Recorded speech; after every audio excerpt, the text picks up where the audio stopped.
Hello guys, thank you for watching Crypto SA channel. I'm Jose here again, and just before starting, please like this video, subscribe to the channel, and make a comment down there. If you want to join our Telegram channel, that is in Portuguese mainly, but you can use translate tools if the information there is reliable for you. Probably we will, because there we talk about the main indexes of the American economy, the Nasdaq, Dow Jones, and the S&P 500 mainly.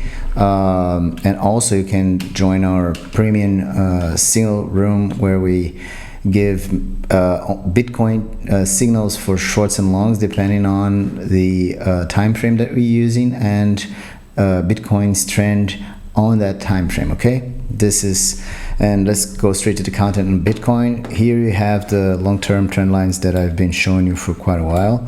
And just so you know, after the flash crash that we had last Monday, what happened was that Bitcoin recovered from this dump back to the low support here of the white trend line, which has happened 2 or 3 times before, with some sort of success, where we went up to the upper lines to try to reach our bullish area, which is mainly above these green and yellow lines. Okay, so let's again have a look at the perspectives on if Bitcoin is going to be able to hold these values now, or if there's like further downside to come.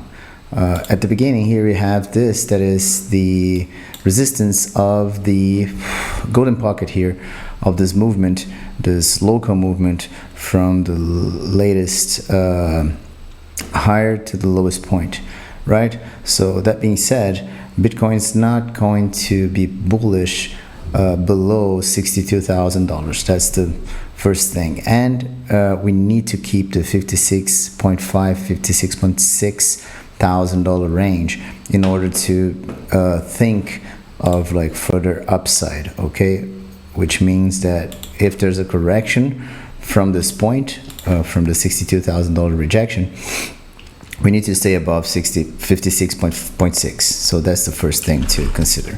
Okay, that being said, we have another fib to watch.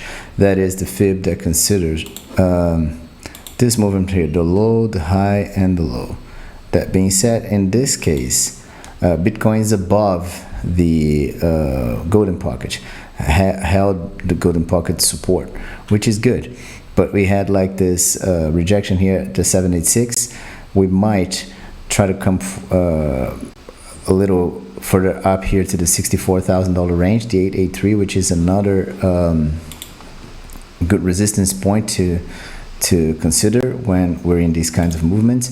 And in this case, it's the $56,000 range that needs to be protected. So, I mean, according to the latest price that we saw, it's the $56,500 range that needs to be protected here in order for Bitcoin to keep the upside, right? So it's $62,000 here when it comes to the resistance zone, right?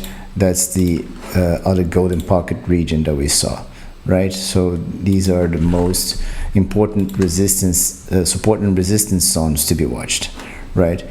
So you can write this in, but let's keep this these regions here drawn so that we can finish our conversation. So let's do it this way, and in these terms, let's go to the lower time frames here at first with the weekly supports and resistances. So we have this support of the $55,000 range, which was held, and we have now resistances for further upside at the $68,000 and $78,000 range. This, if we take this as support, then there's much further upside to come, but we're kind of far from that so far, right? So if we consider the daily time frame, on the other hand, the resistance areas, I mean the support areas here are a little different. We don't have like a resistance zone so at the very beginning, because we're far on the daily from reaching this upper area of the RSI. If you want to see which is this area, which is considerably important, it's in the $71,600 range, right? $71,600 range, which is a little further up as well. We're like close to our all-time high when it comes to like the daily resistance. But we held support perfectly here yesterday, to be honest. So, and if we consider that we also held support on the white line, that is a long-term white line, we're still within like the two golden pocket areas of resistance, but still it's a support and resistance in this case. But it's, well, I mean, I think it wouldn't be strange if it tried to reach these ones, but we could also head back down to retest these support zones, although we haven't done that that much. I mean, the lower zones, but still it's worth considering that it's possible to happen. But yes, those who bought down in here have a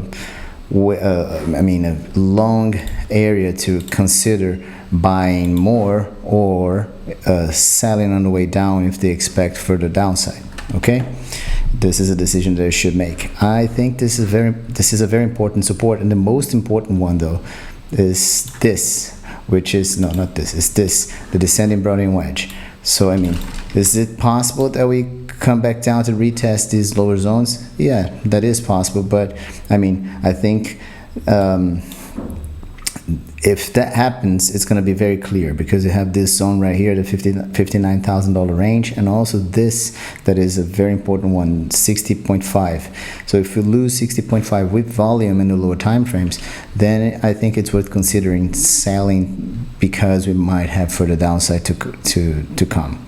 Okay, if we go to the lower time frames though, our situation is as this. I mean, we have this zone here that, you know, is confluent with the golden pocket as resistance, so we don't need that for now. And on the, very, very short term, there's this ascending wedge that I think is also worth considering. And this ascending wedge, in a certain sense, this is not the ascending wedge in itself, this is the ascending wedge. Let's get it this way. Boom. We have this ascending wedge, and the ascending wedge is a bearish pattern. So in order to consider for the upside, and we had like a fake out here, because we came back into the formation, and we kind of like broke the lower ascending support.